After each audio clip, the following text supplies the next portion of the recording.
considerada uma das instituições mais secretas de todo o mundo, pois ninguém sabe ao certo o que acontece por lá. E por conta disso, é repleto de teorias e conspirações. Dizem que lá acontecem cultos satânicos e que eles têm participação direta com os Illuminati. Dizem também que eles têm interferência direta com vários acontecimentos políticos que acontecem ao redor do mundo. É uma associação que várias pessoas religiosas veem ela com uma forma muito negativa. Eles acreditam que eles têm um plano macabro para a humanidade. Mas hoje a gente vai tentar entender o que eles são e de onde eles vêm e como surgiram. Eu me chamo Abner Júnior e esse aqui é o canal The Origin.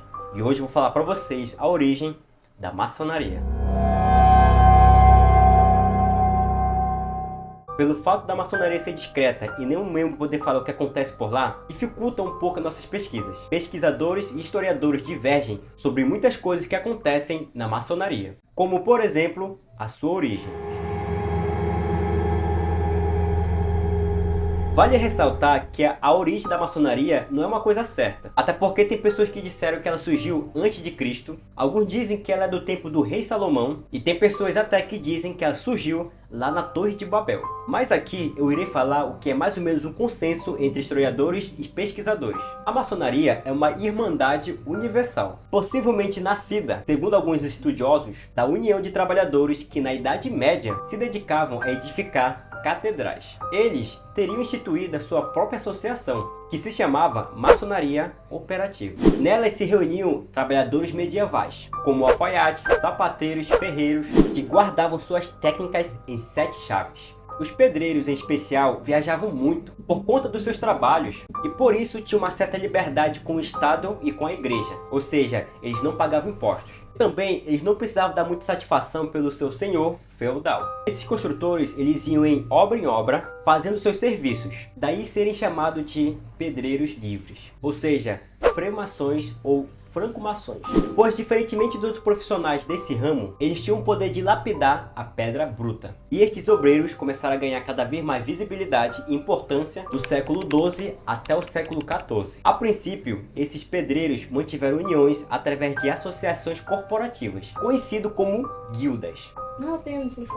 Eles permaneceram assim até o século XVI. Com medo de se protegerem de outros pedreiros e impostores, eles começaram a criar algumas formas secretas de se cumprimentar. Após esse período, a maçonaria começou a aceitar outros membros, transformando-se em uma entidade dedicada à liberdade política, à liberdade de pensamento, à liberdade religiosa e contra qualquer tipo de poder absolutista. Eles pregavam também sobre a igualdade e fraternidade. Os novos membros aceitos eram nobres ou burgueses, e buscavam em si o mesmo afinco com o desenvolvimento intelectual, constituindo-se uma sociedade iniciática, filosófica, filantrópica e educativa. Eles se reúnem em grupos, também chamados em lojas, conhecidas também como lojas simbólicas, lojas azuis ou lojas obreiras. Porém, todas são autônomas entre si. É nelas que se iniciam rituais da iniciação, ou seja, ritos que permitem a entrada de novos membros. E a partir do momento que eles entram na maçonaria, eles começam a passar por várias etapas, que tem graus como, por exemplo, aprendiz, companheiro e mestre maçom.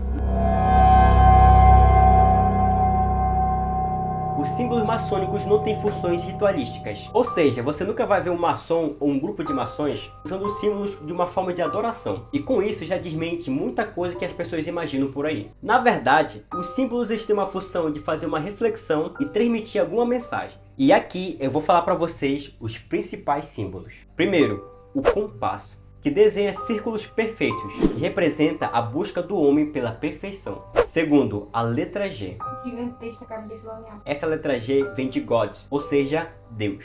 Ele é o grande arquiteto universal para os maçons. Terceiro, o esquadro, que forma ângulos retos. Lembrando que o homem deve levar uma vida reta, ética e honesta. O outro grande símbolo é o olho que tudo vê. Esse talvez seja o símbolo mais forte e mais emblemático da maçonaria. Esse símbolo, na verdade, é o substituto do segundo símbolo, ou seja, da letra G. Tá, mas talvez você se pergunte, como é que uma pessoa pode entrar na maçonaria? Primeiro, você tem que ser homem. Não é permitido mulheres na maçonaria. Segundo, você não pode ser ateu. Você precisa acreditar em alguma divindade, seja lá qual for ela. Até porque a instituição maçônica, ela em si acredita em um Deus supremo. Terceiro, você precisa ter uma vida íntegra e correta. Não chamam qualquer tipo de pessoa. E quarto, apenas convidados podem entrar na maçonaria. Ou seja, se você quiser entrar, você não vai conseguir, a não ser que você seja convidado.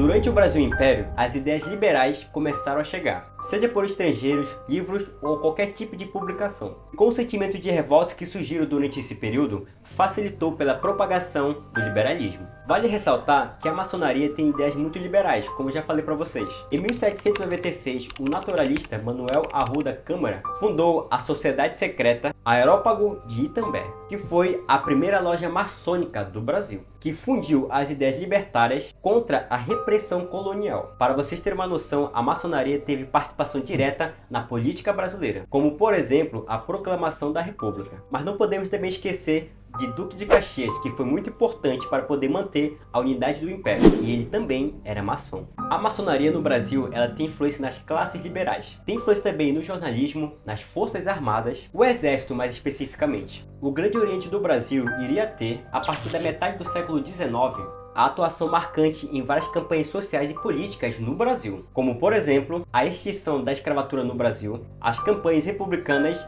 dentre outros. Atualmente no Brasil possui mais ou menos 2.400 lojas maçônicas e tem mais ou menos aí cerca de 97 mil afiliados, e é considerado a maior obediência maçônica da América Latina.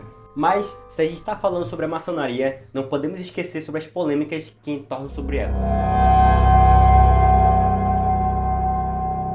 Uma das principais teorias sobre a maçonaria é que eles têm participação em órgãos públicos mundiais. Dizem que eles são um dos grupos responsáveis pela tomada de decisão na política mundial. Outra teoria é que os maçons eles fazem rituais satânicos e sacrificam crianças. Dizem também que eles são dos grupos responsáveis pela vinda do anticristo. Talvez a origem dessas teorias tenha acontecido nos conflitos que tiveram entre a maçonaria e a Igreja Católica na Idade Média, que ocorreram mais ou menos lá no século XVIII. Durante esse período foi quando teve as primeiras condenações sobre a maçonaria. Mas isso veio se agravar de fato lá no século XIX. Para vocês terem uma ideia, durante esse século, o Vaticano chamava os maçons de sinagoga de Satanás. A discussão foi ainda muito mais longe. Em 1983, a Igreja Católica diz que os princípios maçônicos eram inconciliáveis com a Igreja Católica. E a Igreja Católica disse que qualquer um dos seus fiéis que se associasse a grupos maçônicos estão em estado de pecado grave e não podem receber a Sagrada Comunhão. Para vocês verem o nível de como a Igreja Católica bate de frente com a maçonaria. Não somente isso, as igrejas protestantes também não veem a maçonaria de maneira muito bem vista. Não se pode falar muito o que acontece dentro da maçonaria, até porque eles não podem falar o que acontece por lá. Mas, de fato, existem muitas coisas que a gente não sabe. Mas outro grupo secreto que não se sabe se existem ou não e que dizem que tem ligação direta com os maçons são os Illuminatis. Mas isso aqui é história para outro vídeo. Bom, eu sou Abner Júnior e se você gostou, por favor, clica no gostei. Isso ajuda demais, você não tem noção como isso me ajuda. E se você quer que eu fale sobre outros assuntos, comentem aqui embaixo, tá bom? Tamo junto, ó. Deus é bom, o diabo não presta, hein?